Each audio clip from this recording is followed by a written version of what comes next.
I'm now going to tie a yellow May emerger. A pattern or a fly in general that people are convinced that trout don't eat on many rivers, but certainly on my home river, the River Teifi, they definitely do, as is the case actually on most of the rivers that I fish.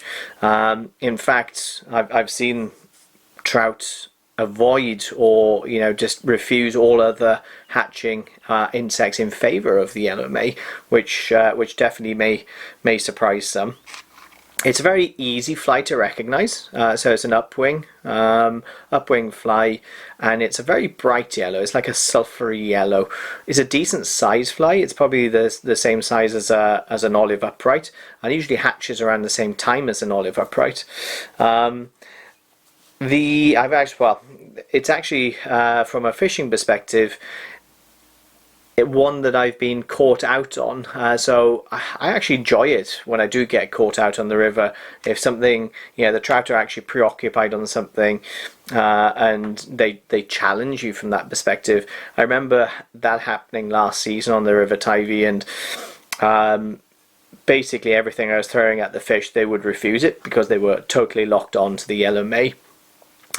Then over the next few nights, I kind of experimented with a few different flies, and this is the fly I came up with.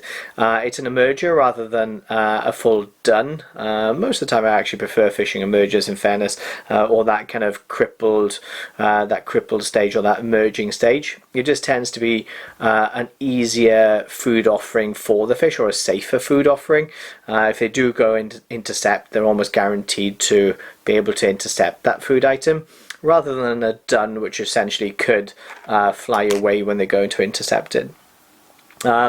Another little quirk of this fly, if you like, is on the River Teifi, and actually I've heard then the same happen on the River Clyde in Scotland. A friend I've got up there, a lot of people actually refer to the fly itself as a yellow Sally. A yellow Sally is actually a stonefly, but it is known as, in many parts, the yellow May is known as the yellow Sally.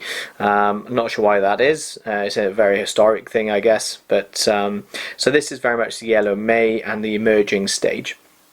I've got a size. It's a fairly big fly, as I said. I've got a size 12 hook in the vise here. I've got Vivus primrosy colour in 14.0, and this is going to start catching that in behind the eye, like so. Cut off the excess. Again, it's quite a bright fly, which is great if you are fishing this pattern in the evening.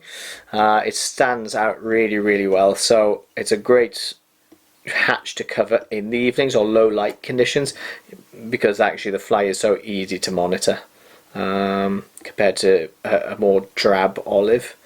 So the tail, I'm actually using just a light kind of creamy off-white cock cape, just taking a few strands off for the tail, maybe 7-8 strands or so, and just measure that up, pinch and loop, and then just take your thread down around the bend like so. When you get to a position where you're happy, kick one thread, turn underneath that tail. That just kicks it out a little bit and stops it from wrapping around the hook bend. Take the thread back up and tie over those hackle stalks, or the What you don't want to do is actually cut the waist off here, and then just take your thread up. What you'll have then is a bump here rather than a smooth taper, which you achieve by tying over the full length of those stems. Take your thread back down to where your tail sits. So again, the body is quite a bright yellow. Dubbing wise, again, you want that that creamy, bright, almost sulphury yellow for the body, and just a fine dubbing as well. because you want a fairly streamlined, because in a merger you want this section, this bend of the hook actually dropping below the water surface, so you don't want too thick a dubbing, and try and taper the dubbing as well into the thorax rather than having it in an uniform depth all the way up, or thickness. So dub that fairly tightly. You want a fairly tight rope, because again, you don't want any straggly ends stopping that bend from dropping under the water surface. So let's bring that up towards the thorax, bring it up to there. And what we do then, in terms of a rib, I'm actually going to use the tying thread. So when you're happy up here, just take loose turns back over it. What that also does is dampen down the body somewhat, and helps again just drop it under the water surface, and then come back up in open turns like so. So that's the body and the tail done. So the wing, I've got some CDC and fairly bright yellow CDC as well. You don't want really too much of a washed out yellow. Again, it's a pretty bright yellow. I've got 2 plumes here, which depending on the size of the CDC is should be adequate for a size 12 hook. Just vary it according to the size of the hook and also the size of the CDC. But 2 of these is perfect. Just aligning the tips here. That looks good. And use, as always, trying to use that natural curvature, so you can see an upwards curvature there with the both aligned.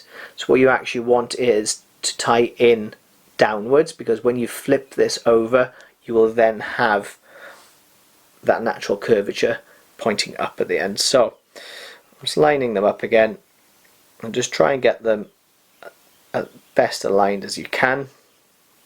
And in terms of length, try and marry the length of the wing to the point where the tail ends.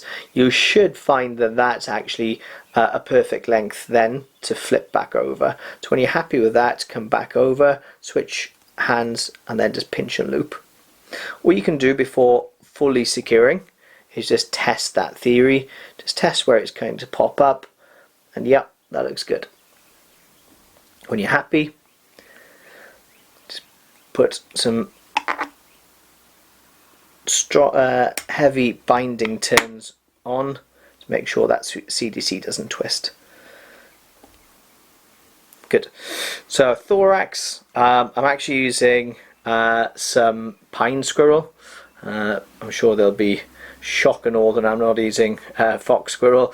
I prefer the slightly finer fibre of the guard hairs in pine squirrel versus fox squirrel for this pattern.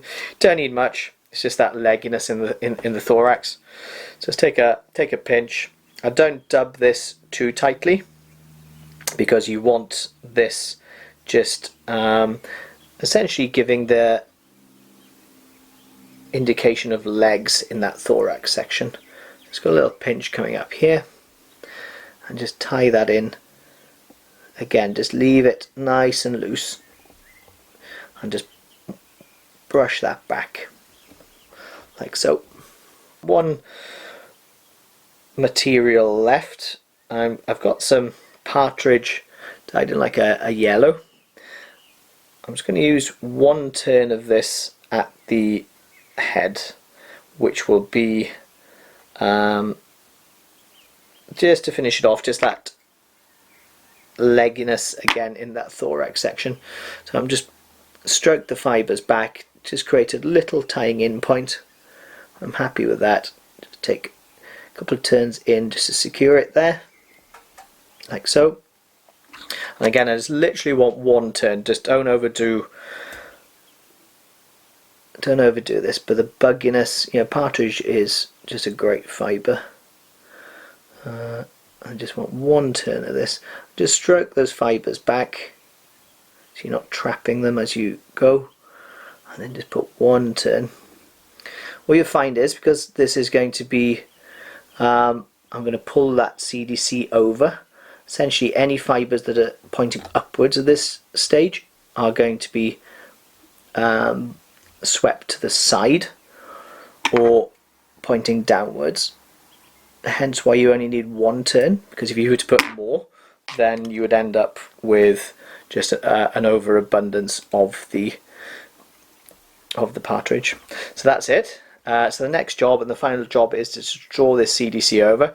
And what you want to do, don't kind of sweep right in and pull right from the base of the CDC, because what you then get, you basically bring all that CDC over.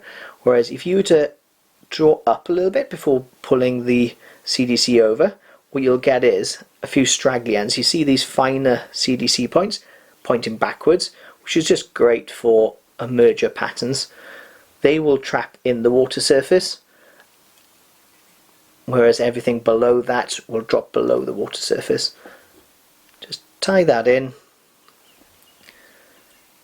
like so. So that's perfect. What we then do is, to finish off, lift that wing up and just take a couple of turns in underneath here. What that does is kicks the wing up slightly and gives you an easier access to the eye to put your leader onto. Tie it off, secure it, snip off the thread, and that is the fly done. You can do some tidying up, some straggly ends. Honestly, if I wasn't doing a video, I wouldn't bother. As a fishing fly, I don't really care, but just to make things look a bit prettier for you guys, I will tidy it up. But that is the fly. Yeah, nothing fancy at all. But you can see all of this, essentially the buoyancy and that scruffiness just bunched up in this thorax section. So you're going to have this, the abdomen, everything from there down basically dropping below the water surface, and this kind of sitting up in that water surface. You can see just those few partridge feathers, just the addition, just looks great. So that's it. That's my Yellow May emerger. Works an absolute treat, and definitely worth tying up just to make sure you don't get caught out, as I have been in the past, when fish can get locked onto the Yellow May. So tie a few up and take them on the river next time you're out, and I hope they bring you luck. Tight lines.